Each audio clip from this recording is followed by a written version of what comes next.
কিছু সম্পর্ক থাকে যেখানে সময়, সমাজ বা বয়স সবকিছুই বাধা হয়ে দাঁড়ায়, কিন্তু তবুও সেই সম্পর্কগুলো গড়ে ওঠে পাথরের গায়ে ফুল ফোটানোর মতো। ইমতিয়াজ আর অন্বেষার সম্পর্কটাও সেই রকম। তারা কেউ কাউকে ভালোবাসি বলেনি, তবু একে অপরের জন্য অপেক্ষা করত। একদিন ক্লাস শেষে অন্বেষা বলেছিল, স্যার, আপনি কি জানেন আপনি খুব একা? ইমতিয়াজ হেসে বলেছিল, জানি, কিন্তু আমার একা থাকার অভ্যেস আছে। তবে সে জানত এই মেয়েটি ধীরে ধীরে তার একাকিত্ব ভাঙার সাহস জাগিয়ে দিচ্ছে। তাদের দেখা হতো কলেজের পুরনো লাইব্রেরিতে, মাঝে মাঝে স্টাফ রুমের পাশে চাওয়ালার দোকানে। সাহিত্যের কথা বলতে বলতে তারা কবিতার গভীরে হারিয়ে যেত। একদিন রবীন্দ্রনাথের একটি কবিতা আলোচনা করতে গিয়ে অন্বেষা বলে ফেলে, আমার মন চায় আপনার চোখে আমার ছায়া দেখতে। সেই মুহূর্তে ইমতিয়াজ আর পারল না নিজেকে ধরে রাখতে। সে বুঝে গেল এখানে আর থেমে থাকা যাবে না। সেদিন বিকেলে তারা একসাথে হাঁটছিল কলেজের পেছনের রাস্তা ধরে, যেখানে খুব একটা লোকজন যাতায়াত করে না। গোধূলির আলোয় চারপাশে এক অদ্ভুত রং ছড়িয়েছিল। অন্বেষা ইমতিয়াজের পাশে দাঁড়িয়ে বলেছিল, আপনি জানেন এটা ভুল, তাই না? ইমতিয়াজ বলেছিল, হ্যাঁ, কিন্তু সব ভুলের মধ্যেও কিছু সত্যি থাকে। আমরা ভুল হতে পারি, কিন্তু অনুভবটা তো মিথ্যে না। তারা কেউ কাউকে ছুঁয়ে দেখেনি এখনো, কিন্তু সেই কথোপকথন, সেই নীরব সম্মতি, সেখানেই সব বলা হয়ে গিয়েছিল। এরপর থেকে দেখা না হলেও তারা একে অপরের জন্য লিখতে শুরু করল। চিরকুটে লেখা হতো ছোট ছোট কথা। আজ ক্লাসে তোমার চুল এলোমেলো ছিল, কিন্তু তুমি সুন্দর দেখাচ্ছিলে। তুমি যখন কবিতা পড়ো মনে হয় কেউ আমার ভিতরে কথা বলছে। কিন্তু গল্প তো আর শুধু তাদের দুইজনের নয়। একটা ছোট শহরে শিক্ষক ছাত্রীর সম্পর্ক যদি কারো চোখে পড়ে, তাহলে সেটা আর সম্পর্ক থাকে না, সেটা হয়ে যায় ঘৃণার খোরাক। আর তাদের সম্পর্ক শেষ পর্যন্ত চোখে পড়ল কারো। একদিন স্টাফ রুমে ঢুকে ইমতিয়াজ টের পেল কিছু চাহনি বদলে গেছে। অন্বেষার রোল নম্বর নিয়ে এক সহকর্মী বলল, তুমি কি বেশি খেয়াল রাখো এই ছাত্রীটার? ইমতিয়াজ কিছু বলেনি, কিন্তু বুঝে গেল ঝড় আসছে। অথচ তার হৃদয় তখন প্রেমে এতটাই ভিজে গেছে যে পিছিয়ে যাবার আর জায়গা নেই। এভাবেই তারা প্রেমে এগিয়ে যাচ্ছিল, নিয়ম ভেঙে, রীতির বাইরে, সমাজের চোখের আড়ালে। ইমতিয়াজ আর অন্বেষার মধ্যে তখন আর কোনো দেয়াল ছিল না, না ভাষায় না অনুভবে। তারা একে অপরের চোখে হারিয়ে যেত, একে অপরের উপস্থিতিতে বাঁচতে শিখে গিয়েছিল। তবু সমাজের চোখ ছিল কাঁটা হয়ে তাদের পথ চেয়ে। অন্বেষার দিন শুরু হতো ইমতিয়াজকে দেখে, আর শেষ হতো তার গলার শব্দ মনে রেখে। কিন্তু এই প্রেম তখনও কোনো সংজ্ঞায় আটকে ছিল না। তারা চুম্বন করেনি, আলিঙ্গন করেনি।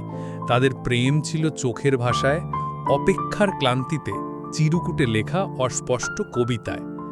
একদিন কলেজে বসন্ত উৎসব ছিল। অন্বেষা লাল শাড়ি পরে এসেছিল।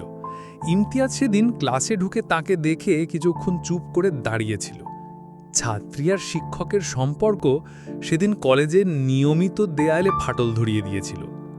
ছুটির পর সবাই বাড়ি ফিরে গেল, অন্বেষা রয়ে গেল কলেজ চত্বরে। ইমতিয়াজ এসে পাশে দাঁড়ালো, বসে পড়ল এক পুরনো বেঞ্চে। অন্বেষা তার দিকে তাকিয়ে বলল, আমরা কত দূর যাব স্যার? ইমতিয়াজ চুপ করেছিল, কিন্তু এবার সে নিজেকে আর আটকাতে পারেনি। সে বলল, জানি না, শুধু জানি যে আমি তোমাকে ছাড়া এখন নিজেকে কল্পনা করতে পারি না। সেদিন সবার অজান্তে প্রথমবার তারা একে অপরকে ছুঁয়ে দেখল। অন্বেষা ইমতিয়াজের হাত ধরেছিল স্নায়বিক কাঁপন নিয়ে, আর ইমতিয়াজ যেন প্রথমবার কোনো মানুষের উষ্ণতা টের পেল নিজের হৃদয়ে। সেই ছোঁয়া ছিল ছোট, কিন্তু তার ওজন ছিল পাহাড় সম। তারপর তারা কিছুক্ষণ চুপ করে বসেছিল, শব্দহীন, গোধূলির আলোয় লুকিয়ে থাকা দুই অপরাধী, ভালোবাসার অপরাধে। কিন্তু ভালোবাসা যত গভীর হয় তার ছায়াও তত দীর্ঘ হয়। পরদিন কলেজে এক অজানা ছাত্রী আননোন চিঠি জমা দিল প্রশাসনে।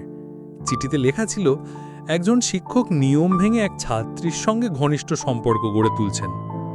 নাম লেখা নেই, প্রমাণও নেই, কিন্তু আগুন তো একটা ছোট ফুলকি থেকেই শুরু হয়। কলেজে উত্তেজনা ছড়াতে লাগলো। ইমতিয়াজ বুঝে গেল সময় ফুরিয়ে আসছে। প্রেমের যাত্রা এখন আর চিরকুটে লুকিয়ে থাকবে না, এবার হয় পালাতে হবে। সকাল 7টা, শহরের পুরনো বাসস্ট্যান্ডে দাঁড়িয়েছিল অন্বেষা। হাতে ছিল ছোট একটা ব্যাগ, চোখে ছিল অদ্ভুত ধৈর্য। সে জানত ইমতিয়াজ আসবে। সে কথা দিয়েছিল, তুমি যদি চাও আমি তোমার সঙ্গে পালাতে রাজি। কিন্তু সময় গড়াচ্ছিল। 7:30, 8টা, ইমতিয়াজ এলো না। অন্বেষা বারবার মোবাইল দেখছিল। মনের মধ্যে সব সম্ভাবনা ঘুরছিল। হয়তো সে আসছে, হয়তো আটকে গেছে, হয়তো পরিবার টের পেয়ে গেছে, নাকি সে শেষমেশ ভয় পেয়ে পিছিয়ে গেল। হ্যাঁ, ঠিক তাই হলো। ইমতিয়াজ বাসস্ট্যান্ডের উল্টো দিকেই দাঁড়িয়েছিল, কিন্তু সে কাছে যাওয়া তো দূরের কথা, চোখও তুলতে পারছিল না। তার ভেতরে তখন এক ভয়ঙ্কর যুদ্ধ চলছিল। সে নিজেকে বলছিল, এই প্রেম যদি সত্যিও হয়, আমি কি পারবো একজন শিক্ষকের নাম, একটা সম্মান, একটা গোটা সমাজকে পেছনে ফেলে চলে যেতে? তার ভেতরের কণ্ঠস্বর তখন জোরে বলে উঠছিল, হ্যাঁ পারো, কারণ তুমি ভালোবাসো। কিন্তু তার পা চলছিল না। সে এক পলক দেখল অন্বেষার দিকে। মেয়েটি তখন আর শুধু প্রেমিকা ছিল না, এক অভিমানী বিদ্রোহী, যে বিশ্বাসের এক টুকরো আলো নিয়ে দাঁড়িয়েছিল সমাজের বিপরীতে। হঠাৎ বাস চলে এলো। অন্বেষা ব্যাগটা শক্ত করে ধরল। শেষবার চারপাশে তাকিয়ে খুঁজল সেই চোখজোড়া, যার জন্য সে সবকিছু ছাড়তে প্রস্তুত হয়েছিল। কিন্তু সেই চোখ ছিল না। বাস ছেড়ে দিল। অন্বেষা উঠে পড়ল, চোখের কোণা ভিজে গেল, কিন্তু সে কাঁদল না।